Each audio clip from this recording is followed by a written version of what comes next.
Hey everybody, so today's video is brought to you by the letter M, for murder. Today's video is actually in part from a collaboration I had done on Twitch with Rowdy Maggie. Please see her links in the description below. This is actually about the 1940s Rainbow Room murders.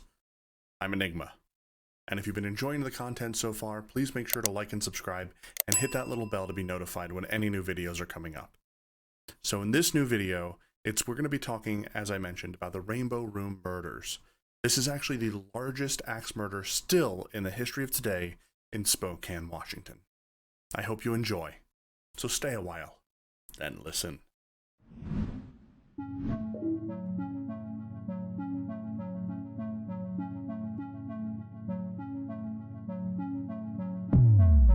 In early January 1944, the proprietors of the Rainbow Room were T.P. Dillon and his wife Flora.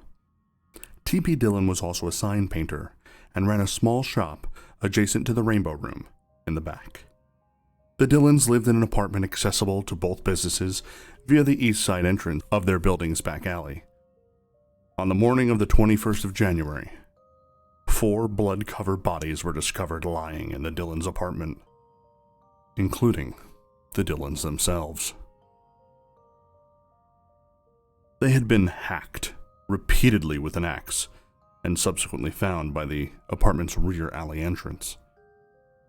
3 of the victims were found dead at the scene, and the 4th victim was permanently maimed and brain injured with 9 separate skull fractures inflicted by the axe. On the way to the hospital, this 4th victim repeated a name: Ed Quinton. Ed Quinton. Over and over again, until he lapsed into a senseless zombie-like state, unable to speak or otherwise communicate for the rest of his life. He was eventually confined permanently to a sanatorium as a hopeless, non-communicative invalid, ultimately dying of his axe-related injuries. This crime was reminiscent of an Agatha Christie novel.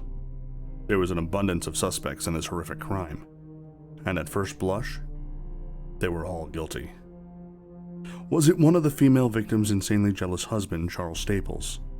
He was 3 decades older than his promiscuous wife, who frequently patronized the Rainbow Room and came back home with him late that night.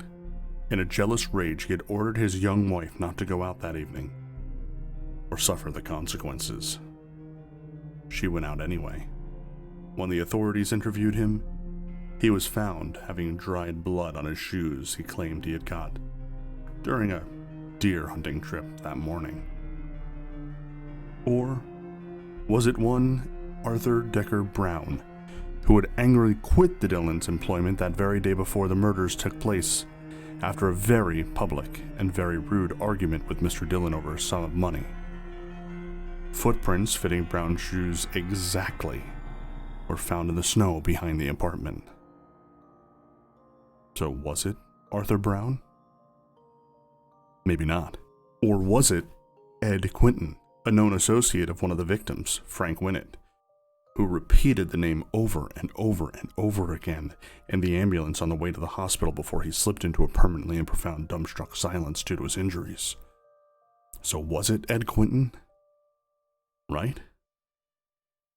Maybe not. There was a 4th suspect, Woodrow Wilson Clark, and he was arrested the day after the murders, when identified by a boy selling the Spokesman Review newspapers that morning. The newspaper boy had told the police that he had seen this grocery store clerk walking across the street from the Rainbow Room on the morning of the murders, wearing a white shirt with something red on it. When the police arrested the clerk, he wasn't wearing a white shirt, nor did his clothing have any colored red on it. Woodrow Wilson Clark had been taken down to the police headquarters and questioned for a long time.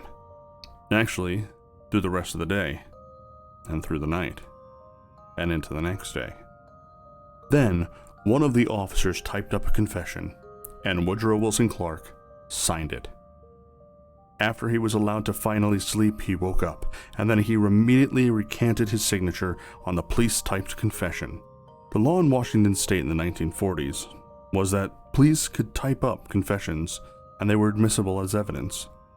But if you were going to hang someone for a murder based on it, then there must be some other piece of corroborating evidence.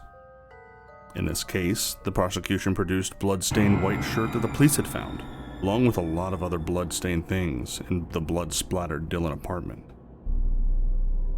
But I thought the newspaper boy had seen Woodrow Wilson Clark walking down the street wearing a white shirt with something red on it. "No problem," said the prosecutor at the trial. When the newspaper boy had seen Woodrow Wilson Clark, Clark immediately recognized that he had been identified, ran back to the Dillon's apartment, exchanged the bloody white shirt for one of Mr. Dillon's clean ones. There were no facts or witnesses to any of this, but the prosecutor was a convincing speculative witness. So much so that the jury convicted Clark on the murder on March 20th, 1944. And then the Court of Appeals affirmed the verdict, and then the Washington Supreme Court refused to view the case.